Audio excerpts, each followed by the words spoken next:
अजितदादा पवार यांचे बीड जिल्ह्याच्या विकासाचे स्वप्न पूर्ण करण्यासाठी आणि त्यांच्या पाठपुराव्यातून मंजूर झालेल्या विकास कामांचा आढावा घेण्यासाठी महाराष्ट्र राज्याच्या उपमुख्यमंत्री तथा बीड जिल्ह्याच्या पालकमंत्री नामदार सुनेत्राताई अजितदादा पवार बीड जिल्ह्याच्या दौऱ्यावर येत आहेत। त्यानुसार शहरातील मुख्य रस्त्यांची साफसफाई नगर परिषदेकडून करण्यात आली आहे। अजितदादा पवार यांचे बीड जिल्ह्याचा विकास हेच ध्येय आणि स्वप्न होते। त्यांचे एक ब्रीदवाक्य देखील असायचे, दादांचा वादा, आणि त्यांनी केलेला वादा दादा पूर्ण देखील करायचे। शहरातील रस्ते, वीज, पाणी या मूलभूत सुविधा प्रत्येक सामान्य नागरिकांना मिळायलाच हव्यात या दूरदृष्टीने त्यांनी अनेक विकास कामे केली।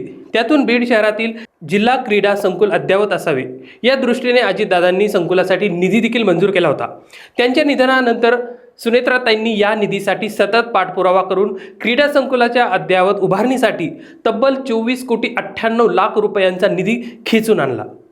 नामदार सुनेत्राताई अजितदादा पवार 30 व 31 जुलै या 2 दिवसीय दौऱ्यामध्ये अनेक विकास कामांचा आढावा बैठकी घेणार असून या दौऱ्याचे नियोजन करण्यात आले आहे।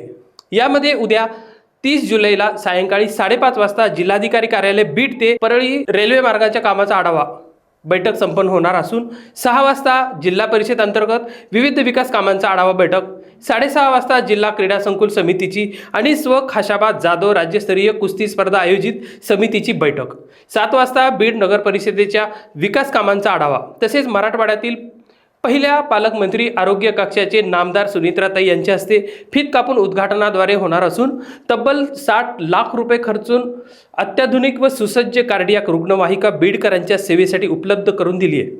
या रुग्णवाहिकेसोबत एक तज्ज्ञ डॉक्टर देखील उपलब्ध असणार आहेत। राष्ट्रवादीचे बीड जिल्हाध्यक्ष राजेश्वर चव्हाण, भागवत तावरे तसेच बळीराम गवते या कक्षाचे समन्वयक असणार आहेत। तर 31 जुलै रोजी सकाळी 9:30 ते 11 वाजता जिल्हा नियोजन समितीची DPCCची महत्त्वाची बैठक असेल। 11 वाजता जिल्ह्यातील MPID मधील प्रलंबित प्रकरणांचा आढावा, सकाळी 11:30 वाजता परळी वैजनाथ येथील विकास कामांचा आढावा बैठक संपन्न होईल। त्यानंतर 12 वाजता अंबाजोगाई तसेच बीड जिल्ह्यातील विकास कामांचा आढावा बैठक घेण्यात येणार आहे।